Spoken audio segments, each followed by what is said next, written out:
En fait, le Barça, c'est toujours le même scénario. C'est quand je vois ce genre de match-là que je me dis, ça doit tellement être chiant de jouer face à eux. Tu es là, tu donnes tout, tu te bats. Le Slavia Prague aujourd'hui en première mi-temps, fallait voir comment ils ont commencé le match. Ils reculaient pas devant le FC Barcelone en termes d'intensité, ils y allaient. Tout le milieu du terrain du Barça était verrouillé vers les 20 premières minutes. Pour vous dire, le Barça n'arrivait même pas à trouver leur attaquant. Rooney Bardi a été fantomatique. Rafinha pareil, surtout en première mi-temps. Robert Lewandowski, lui, j'en parle même pas, même si aujourd'hui il a claqué un doublé, mais son match en soi a été nul. Et quand je dis doublé, je parle du but qu'il a marqué pour le Barça en deuxième mi-temps et le premier but qu'il a marqué pour le Slavia Prague. Oui, pendant que Fermin Lopez était là à faire du sale, parce qu'aujourd'hui, malgré l'absence de Lamine Yamal, Fermin Lopez, c'est lui qui a pris ses responsabilités. Comme d'habitude, j'ai envie de dire, c'est pas pour rien que c'est le deuxième joueur le plus décisif du Barça cette saison. Il est déjà à 10 buts et 10 passes décisives en 24 matchs. Est-ce que vous vous rendez compte? Aujourd'hui, le gars, il te claque 2 bangers normales. Le premier sur une passe décisive de De Jong et le deuxième, c'est Pedri qui lui fait la passe devant la surface. Et connaissant Fermin Lopez, on sait que lui, devant la surface, ça rigole pas. Bien évidemment qu'il a tué le gardien. Malheureusement pour le Barça en deuxième mi-temps, Pedri sort sur blessure. Et là, on a l'entrée de Dani Olmo, le joueur bipolaire par excellence. Aujourd'hui, il a décidé d'être bon. Il est rentré même pas 5 minutes. Il a mis dedans. Magnifique but en plus de ça. Devant la surface, il a enroulé et c'est rentré. Malheureusement pour le Slavia Prague, ils ont fait l'erreur qu'il faut pas faire face au Barça. Quand tu commences un match face à eux en mettant de l'intensité, faut faire ça jusqu'à la fin. Dès que tu mets un petit temps de pause, t'es cuit. C'est comme ça, ils sont fait avoir. Ils ont délaissé un peu le milieu du Barça et faut pas. C'est là, Pedri et De Jong les ont tués. Une passe décisive chacun pour Fermin Lopez.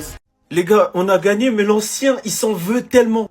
On a gagné, mais l'ancien, il est choqué. Et parce que Pedri, il s'est blessé. Voilà, les gars. Pedri s'est blessé, blessure musculaire. Et même si il rate que un mois. En un mois, il y a plein de choses qui peuvent se passer, les gars. On a gagné, les gars, mais j'ai même pas envie de jubiler. Cette victoire, elle était importante pour avoir des chances de se qualifier en 8e de finale directement lors de la dernière journée. Parce que là, on est 9e derrière Chelsea. Il faut être dans le top 8.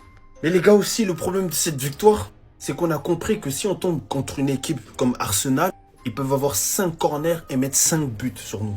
Et c'est pas normal. Aujourd'hui, celui qui nous relance, c'est Fermin. C'est l'inconnu. Parce que dans le plan du coach adverse, tout était rodé. Sauf le fait que le 10 souhaite plus marquer que le 9. Ça lui laisse du temps tranquillement à l'entrée de la surface pour qu'il arme sa frappe. Il peut être facilement lancé par De Jong de la profondeur entre deux défenseurs. Et après, en vrai de vrai, dans les matchs comme ça, faut pas trop parler en première mi-temps. Parce qu'en fait, les adversaires, ils donnent tout en première mi-temps. Et après, on les a sur la durée. Il y a des fois aussi le talent, ça fait tout. Olmo qui nous offre ce banger à l'entrée de la surface. Marcus Rashford qui redevient percutant. Marcus Rashford, super sub. J'aime bien ce poulet. Et Lewandowski qui marque dans notre surface et dans leur surface. Et encore son but. En tout cas, qu'est-ce qu'il nous a proposé aujourd'hui? C'était ce Jorginho du Brasil. Et espérons quand même que Pedri n'a pas quelque chose de trop grave parce que... Bah.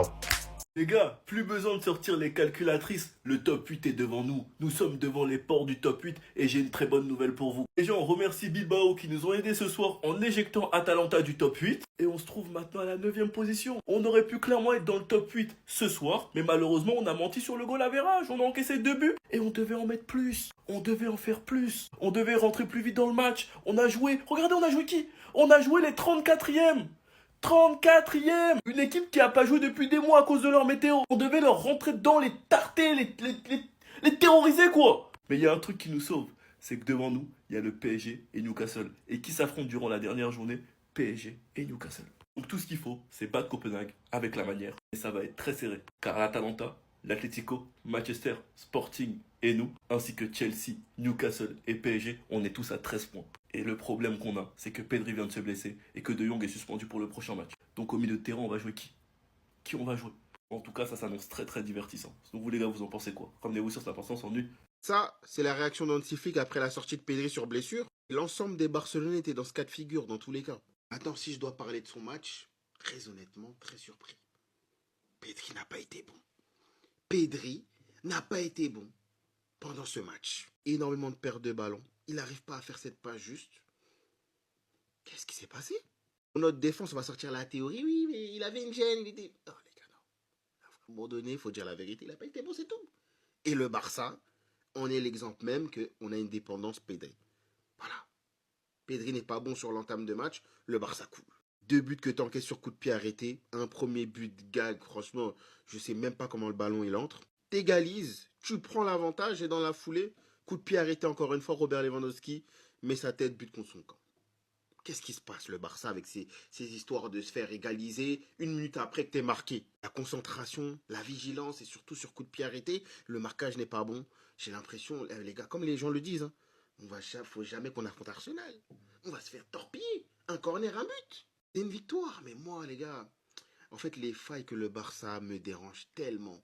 Parce que je me projette sur la suite de la compétition et je me dis qu'on va se faire éliminer d'une façon atroce si ça continue comme ça. Vous avez toujours pas compris que c'est trop tard? Oui, le FC Barcelone gagne son match 4-2 aujourd'hui, passant par un grand Fermín Lopez qui aujourd'hui marque 2 buts très intéressants, d'une prise d'initiative devant la surface et le second dans un angle assez fermé, répondant à cette équipe de Slavia Prague qui franchement ont quand même fait bien peur au Barça en leur infligeant 2 buts. Une belle combativité qui s'arrêtera malheureusement au retour du vestiaire, où le match tournera finalement dans un sens unique. D'un Dani Olmo qui envoie un but à l'extérieur de la surface, d'un Lewandowski qui, bon, a failli rater, mais le met quand même. Donc oui, finalement, le Barça gagne son match, mais le Barça doit aussi finalement obligatoirement gagner son prochain match contre Copenhague, le seul qui reste en Ligue des Champions, avec une belle différence de buts, donc pour assurer le top 8, tout en espérant un faible résultat de la part des autres équipes. Et en plus de ça, l'une des pièces Matrix, qui est De Jong aujourd'hui, sera suspendue lors du prochain match. Donc finalement, les gars, avant le but de Chelsea ce soir, le Barça était bien en 8ème position, mais actuellement, ils ne le sont plus. Et bien évidemment, en tant que madrilène, je vais pas vous mentir, je souhaite votre plus grosse défaite lors du prochain match. J'espère que vous souffrez un petit peu. Voilà, je préfère être honnête avec vous. J'espère que vous souffrez un peu. La prochaine journée va vraiment être incroyable, les gars, je vous le dis.